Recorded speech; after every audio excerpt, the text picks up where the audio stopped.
DP speaks நேயர்களுக்கு வணக்கம். என்ன ரொம்ப நாள் காணோம், போற வர அப்படின்னு சொல்லி நீங்க நினைக்கலாம். ஸோ நிறைய வந்து கல்கரி நியூஸ் சேனல் இருக்கு இல்லையா, நம்மளது அந்த பொலிட்டிக்கல் சேனல் இருக்கு இல்லையா.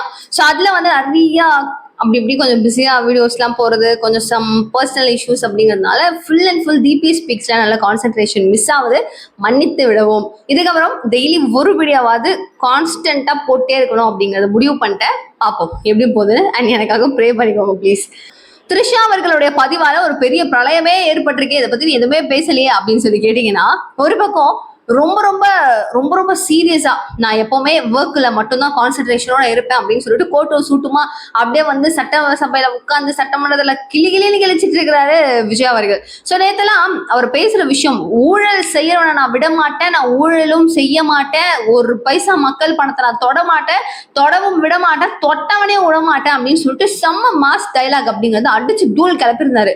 அடடா என்ன மாதிரி ஒரு அற்புதம், என்ன மாதிரி ஒரு சூப்பர் அப்படின்னு சொல்லி பார்த்துக்கிட்டே இருக்கும் போதுதான் கரெக்ட் தான், அவர் சொல்ற விஷயங்கள் சரிதான். இப்ப நிறைய இடங்கள்ல அரசாங்கம் அப்படின்னு சொல்லி எடுத்துக்கும் போது அந்த ஆபீசஸ்ல பணப்புழக்கங்கள் அப்படிங்கிறது போயிட்டு இருந்துச்சு இல்லையா, இது எல்லாமே தொடர்ச்சியாக குறைஞ்சிருக்கு அப்படிங்கிறது உண்மையாவே பாராட்டக்கூடிய ஒரு விஷயமாக தான் பலரும் பார்த்துட்டு இருக்கோம். Okay, this is well good, okay, ஒன்றும் பிரச்சனை இல்லை அப்படிங்கிறதும் புரிய வந்துட்டு இருக்கு.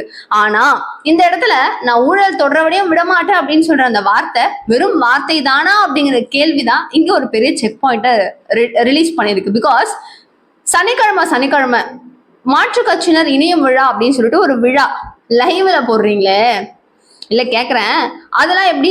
அந்த மாற்று கட்சியில இருக்கக்கூடிய ஒரு ஆட்களும் ஊழல்வாதிகளாக தானே இருந்திருக்காங்க. ஒரு ரூபா கூட மக்கள் பணத்துல சாப்பிடாத ஆட்களாக அவங்க இருந்திருக்க வாய்ப்பு இருக்கா? மக்களே நீங்களே சொல்லுங்க, மனசுல கை வச்சு சொல்லுங்க, நடந்திருக்க வாய்ப்பு இருக்கா? இல்ல.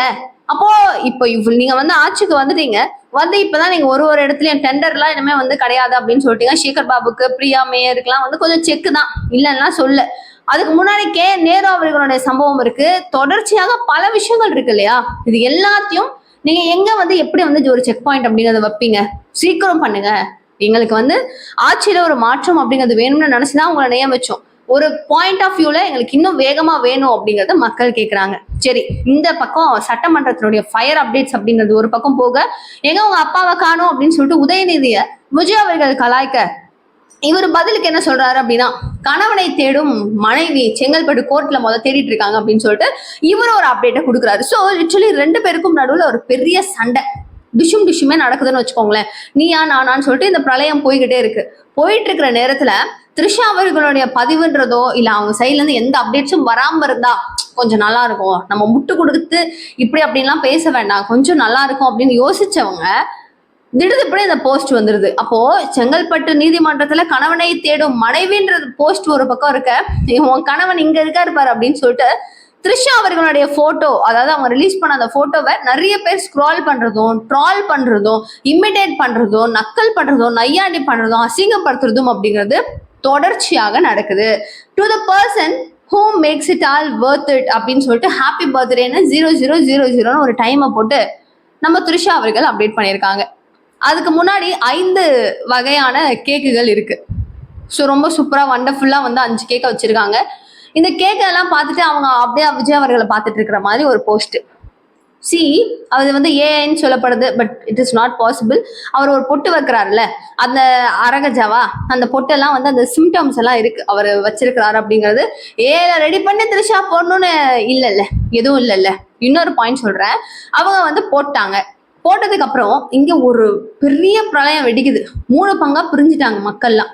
என்னது இது தப்பு, இது எப்படி இதெல்லாம் சாத்தியம்? ஒரு பக்கம் அமோனியா கசிவு நடந்ததுனால நிறைய பேர் இறந்துட்டாங்க, அந்த இரங்கல் காரணமா அவங்களுக்கு இரங்கல் தெரிவிக்கும் விதமாக நான் கேக் கட் பண்ண மாட்டேன் அப்படின்னு சொல்லிட்டு தலைமை செயலகத்துக்கு வந்த கேக்கை திரும்பி அனுப்பிச்சிட்டீங்க நீங்க. அப்படி பண்ண நீங்க அப்புறம் இன்னைக்கு போய் எப்படி த்ரிஷாவோட கேக் கட் பண்றீங்க? அப்ப அதெல்லாம் சரியில்லையா? சரி அதெல்லாம் அப்படின்னு ஒரு கேள்வி. இன்னொரு பக்கம் நீங்க பண்றதெல்லாம் சுத்தமா சரியில்லைண்ணா, இதெல்லாம் ரொம்ப தப்பா இருக்குண்ணா அப்படிங்கிறது. இன்னொரு பக்கம் அவர் வாழ்க்கை அவர் என்ஜாய் பண்ணிட்டுப்பா, அவருடைய பர்சனல்பா அப்படிங்கிறது. இன்னொரு பக்கம் த்ரிஷாவை ஓவர்லோடரா கலாய்க்கிறதும், அவங்கள நீ போயிடு, முதல்ல எங்க அண்ணனை விட்டு போயிடு, நீ ஏன் பேய் மாதிரி கூடயே இருக்க, நீ வந்தாவே அவருக்கு ஒரு கெட்ட பேர் தான் வருது, நீ போயிடு அப்படின்னு சொல்றதும்.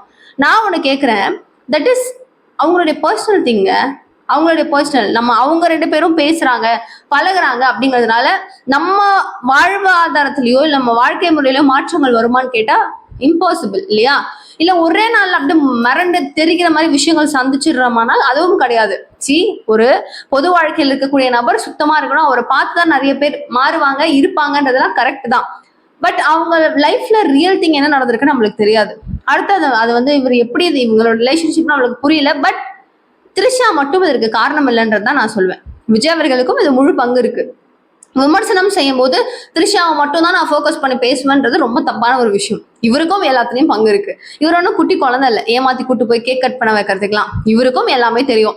இல்லைன்னா எதுக்காக அடுத்தடுத்து இவங்க ப்ரூவ் பண்ணும் விதமா இந்த பக்கம் கோர்ட்ல டிவோர்ஸ் அப்படிங்கறது அப்ளை பண்ணதாக ஒரு தகவல் வெளியே வரும்போது கரெக்டா ஒரு திருமண விழாவுக்கு எதுக்காக த்ரிஷா அவர்களை கூட்டிட்டு போனோம் சொல்லுங்க?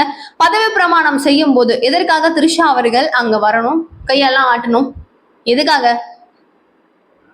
அஜித் அவர்களுடைய தந்தை இறந்து போறாரு, அவர் முதலமைச்சர் ஆயிடுறாரு. அதுக்கப்புறம் கேன்வாயில 2 பேரும் போறாங்க, த்ரிஷா அவர்களும் கூட போறாங்க. ஏன் போறாங்க? கவுண்டிங் நடக்குது. த்ரிஷா அவர்கள் எதுக்கு விஜய் அவர்களுடைய வீட்டுக்கு போயிட்டு வரணும்? யாருமே அனுமதி கிடையாது அப்படின்னு சொல்ற நேரத்துல த்ரிஷா மட்டும் ஏன் போயிட்டு வரும்? அவங்க நம்மளுக்கு சொல்ல ட்ரை பண்றாங்க, நமக்கு திணிக்க ட்ரை பண்றாங்க. இதுதாங்க எங்களோட லைஃப்ல நடக்குது, இப்படிதாங்க நடக்குது, இதுதாங்க அப்படிங்கறத ப்ரூவ் பண்றாங்க. பட் நான் எல்லாம் அக்செப்ட் பண்ண மாட்டேன், ஆனா நீ பண்ணக்கூடாது. அது அப்படி கிடையாதுல்ல. நம்ம வீட்டுல நம்ம சொல்றவங்களே கேட்க மாட்டாங்க. நம்ம இப்படி கதறிக்கிட்டு சண்டை போட்டுக்கிட்டு மனசு உடஞ்சிக்கிட்டு அது எப்படி த்ரிஷா கூட போலாம் இப்படிலாம் நம்ம ஃபீல் பண்ணி என்ன யூஸுங்கிற? நமக்கு நம்ம சஃபர் பண்ணிக்க கூடாது, டென்ஷன் ஆகிக்க கூடாது. நம்மளோட லைஃப் நம்ம தாங்க பாத்துக்கணும். அவங்கலாம் இன்னைக்கு அவங்களுக்குலாம் நம்ம பெரிய ஆளா இருக்க மாட்டோம். அவங்கலாம் வந்து சும்மா கோ வித் த ஃப்ளோ தான். அவங்களுக்கு என்ன பிடிக்குதோ அவங்க அதை தான் செய்வாங்க. வேணா என் வீட்டுல நீனு, உங்க வீட்டுல நானு சொல்லிக்கலாம், வாய்ப்பு இருக்கா? யோசிச்சு பாருங்க. ஆனா நீங்க வந்து எங்க வீட்டு பிள்ளைன்னு நம்ம சொல்லலாம், நம்ம அவரை வச்சுக்கலாம். நம்ம அவங்க வீட்டு பிள்ளையா? யோசிச்சு பாருங்க. ஸோ ஒரு தனிநபர் தாக்குதல் அப்படிங்கிறத விட்டுட்டு, நம்ம அதனால ஸ்ட்ரெஸ் ஆகிறத விட்டுட்டு தயவு செய்து ஃப்ரீ ஆயிடுங்க. அவங்க ஆட்சியில பிரச்சனையா, கோளாரா, மக்களுக்கு இது செய்யல அப்படிங்கிறது தோணுதா? இது தவறுதலா நடக்குதுன்னு தோணுதா? மக்களுக்கான பிரச்சனைக்கு நிக்கலன்னு தோணுதா? மக்களுக்கு இது செய்யணும் அப்படிங்கிறது தோணுதா? நீங்க சொன்னது தப்பு, செஞ்சது தப்பு அப்படின்னு பேசணுமா? எல்லாத்துக்கும் நம்மளுக்கு உரிமை இருக்கு. நம்ம இந்த இடத்துல இருக்கோம் அப்படிங்கிறதுனால கேட்கறதுக்கான உரிமையும் இருக்கு. எல்லாத்துக்கும் வாய்ஸ் அவுட் பண்ணுவோம். இந்த பர்சனல் அட்டாக்லாம் நம்மளுக்கு தேவையில்லை. அதான் என்னுடைய கருத்து. அண்ட் திமுக ஐடி விங் சைட்ல இருந்து ஒரு கருத்து அவங்க என்ன சொல்லியிருக்காங்க தெரியுமா? Same day 9 people died and 60 were hospitalized due to ammonia leak, but he still did not visit. It makes all this worthless happy birthday அப்படின்னு. பல விஷயம் இந்த மாதிரி நடந்திருக்கு. திமுக ஆட்சியில இருக்கும் போதெல்லாம் நீங்க மட்டும் என்ன போயிட்டு பார்த்துட்டு வந்தீங்களா என்ன அப்படிங்கிறதையும் தவேகா தரப்பு கேக்குது. இது கூட ஒரு கிஃப்ட், அந்த கிஃப்ட்ல நம்ம த்ரிஷா வந்து வாடா போடா அப்படின்னு சொல்ற மாதிரியும், விஜய் வந்து இப்படி அமுக்கமா ஓடி வர மாதிரியும் போற மாதிரியும் அந்த மாதிரி ஒரு போஸ்ட். நம்ம என்ன சொல்றது, நல்லவர்களாக திருந்தி நானும் அட்வைஸ் பண்ணுவேன் அப்படின்னு சொல்லி, பட் நான் அப்படிதான் இருப்பேன் ஆனா நல்லவ மாதிரி நான் அட்வைஸ் பண்ணுவேன் அப்படின்னு இருக்கும்ல, அந்த ஜோன் தான் இப்ப நடந்துட்டு இருக்கு. நீங்க என்ன நினைக்கிறீங்க அப்படிங்கிற உங்களுடைய கருத்துக்களை மறக்காம கீழே கமெண்ட் பாக்ஸ் சொல்லுங்க. தேங்க்யூ சோ மச் ஃபார் வாட்சிங் திஸ் வீடியோ. இதுக்கப்புறம் டோட்டலா தினமும் ஏதாவது ஒரு அப்டேட், பொலிட்டிக்கல் அப்டேட்ஸ் ஆர் நம்ம டெய்லியும் நம்ம சந்திக்கிற ஒரு ப்ராப்ளம்ஸ் ஆகட்டும், அந்த அப்டேட்ஸ் நான் கன்ஃபார்ம் உங்களுக்கு போடுவேன். தேங்க்யூ சோ மச், பாய்.